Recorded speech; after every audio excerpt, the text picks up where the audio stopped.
வீடே மணக்கும் நண்டு மசாலா பண்ணுறதுக்கு இரும்பு கடாயில் 4 ஸ்பூன் எண்ணெய் விட்டு 1 ஸ்பூன் சோம்பு, 1 ஸ்பூன் மிளகு, 1 ஸ்பூன் சீரகம், ஒரு பெரிய துண்டு இஞ்சி, 10 பல் பூண்டு, 4 பச்சை மிளகாய், நீள்வாக்கில் கட் பண்ண 4 பெரிய வெங்காயம், அரை ஸ்பூன் மஞ்சள் தூள், சுவைக்கேற்ப உப்பு சேர்த்து கண்ணாடி பதத்துக்கு வதக்கி எடுத்துக்கணும்.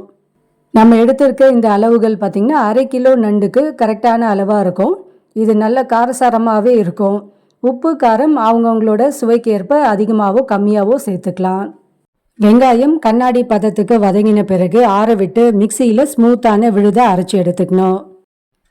இப்போ மசாலா தாளிக்கிறதுக்கு கடாயில் ஒரு 4 ஸ்பூன் எண்ணெய் விட்டு ஒரு துண்டு பட்டை 2 லவங்கம் போட்டு பொரிய விட்டுட்டு அரைச்சி வச்சிருக்க வெங்காய விழுதையும் போட்டு 1 நிமிஷம் எண்ணெயிலே பரட்டி எடுத்துக்கணும். சுத்தம் பண்ணி வச்சுருக்க அரை கிலோ நண்டையும் மசாலாலேயே சேர்த்துட்டு 1 ஸ்பூன் மிளகா தனியா 2 சேர்த்து அரைச்ச தூள், கொஞ்சமாக கறிவேப்பிலை, 1 கிளாஸ் தண்ணீர் விட்டு மூடி போட்டு 5 நிமிஷத்துக்கு வேக விட்டுடணும். 5 நிமிஷத்தில் நண்டு நல்லா வெந்து வீடே கமகமன்னு வாசனையாக இருக்கும். கடைசியாக இறக்கிறதுக்கு முன்னாடி அரை ஸ்பூன் கரம் மசாலா தூள் சேர்த்து ஒரு கொதி வந்த பிறகு இறக்கி விட்டுடணும். கொஞ்சம் தொக்கு பதத்தில் இறக்கினோன்னா சூடான சாதத்தில் போட்டு கலந்து சாப்பிட்றதுக்கு ரொம்பவே அருமையாக இருக்கும்.